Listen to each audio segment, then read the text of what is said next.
ঈদ মুবারক সবাইকে। আশা করি সবার ঈদটা খুব ভালো কেটেছে। তবে উৎসবের সব আনন্দের পরে পেটের অবস্থাটা কি একটু বিগড়ে গেছে? মানে হজমের সমস্যা হচ্ছে? যদি এমনটা হয়ে থাকে তাহলে এই আলোচনাটা কিন্তু খুব কাজে দেবে। আসলে পুরো ১ মাস রোজা রাখার পর ঈদের ছুটিতে পোলাও, কোরমা, রেজালা এসব থেকে দূরে থাকাটা বলুন তো প্রায় অসম্ভবই না? আর এই যে টানা কয়েকদিন ধরে এত সব ভারী খাওয়া দাওয়া, এটার একটা প্রভাব তো শরীরের ওপর পড়বেই।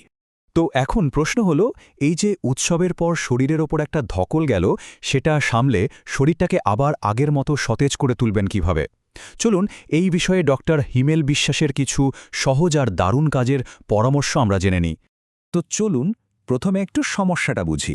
দেখুন, উৎসবের সময় খাবারের এই যে আধিক্য, এটা কিন্তু প্রায়ই আমাদের জন্য কিছু শারীরিক অস্বস্তি নিয়ে আসে।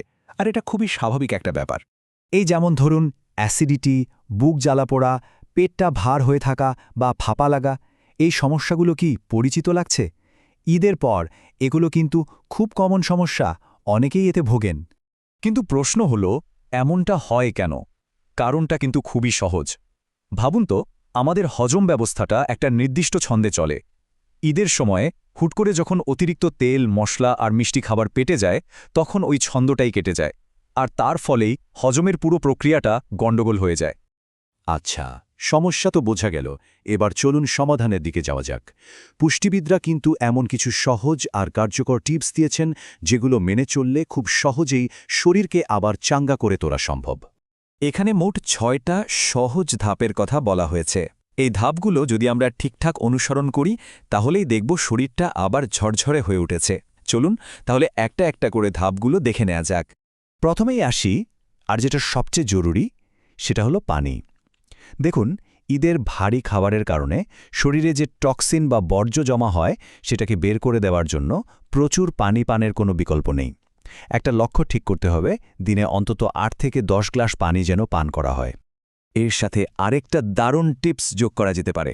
সকালে ঘুম থেকে উঠেই কুসুম গরম পানিতে একটু লেবুর রস মিশিয়ে নিন।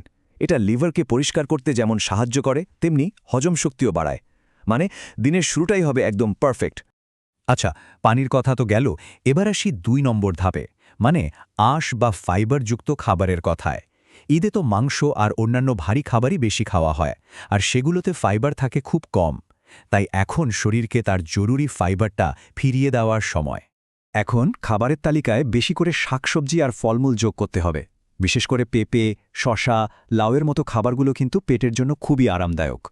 এগুলো হজমকে সহজ করে আর আমাদের অন্ত্র পরিষ্কার রাখতেও সাহায্য করে। ৩ নম্বর ধাপটা হলো প্রোবায়োটিকের জাদু। পেটের অস্বস্তি বা পেট ফাঁপার মতো সমস্যায় টক দই কিন্তু ম্যাজিকের মতো কাজ করে।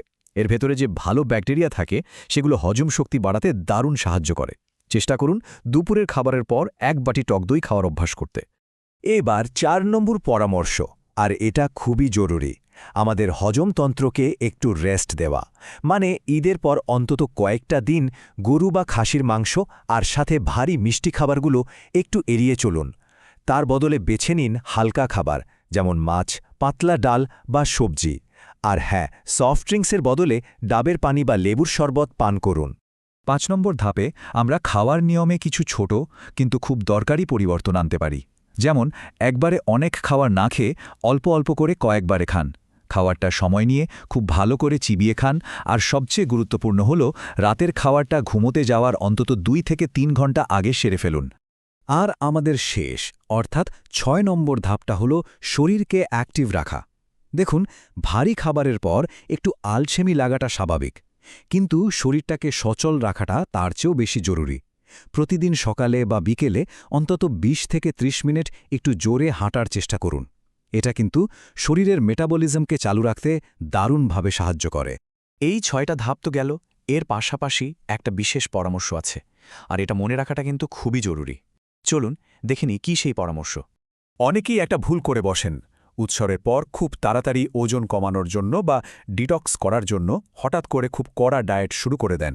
এটা কিন্তু একদমই করা যাবে না। ডাক্তার হিমেল বিশ্বাস বলছেন, এতে হিতে বিপরীত হয়ে শরীর আরও দুর্বল হয়ে যেতে পারে। তাই তাড়াহুড়োর কিছু নেই, বরং ধীরে ধীরে স্বাভাবিক ব্যালেন্সড খাবারে ফিরে আসাটাই সবচেয়ে ভালো উপায়। তো সবশেষে মূল কথাটা কি দাঁড়ালো? উৎসবের আসল আনন্দটা কিন্তু তখনই পাওয়া যায় যখন শরীরটা সুস্থ থাকে। এই যে ছোট ছোট বিষয়গুলো নিয়ে কথা বললাম, এগুলো খেয়াল রাখলেই দেখবেন উৎসবের পরেও শরীরটা একদম সতেজ আর ফুরফুরে লাগছে। তাহলে পুরো আলোচনা থেকে মূল কথাটা কি? পরিমিতিবোধ আর সঠিক খাদ্যাভ্যাস। দেখুন, উৎসবের সময় খাওয়া দাওয়ায় একটু অনিয়ম তো হবেই, কিন্তু আসল চ্যালেঞ্জটা হলো এরপর যত তাড়াতাড়ি সম্ভব একটা স্বাস্থ্যকর রুটিনে ফিরে আসা। এটাই কিন্তু মূল চাবিকাঠি। আচ্ছা, শেষ করার আগে একটা প্রশ্ন রেখে যাই সবার জন্য। একটু ভেবে দেখুন তো, যে কোনো উৎসবের সত্যিকারের আনন্দটা কি আসলে সুস্থ থাকার সাথেই জুড়ে নেই? এই ব্যাপারটা নিয়ে আপনাদের কি মনে হয়?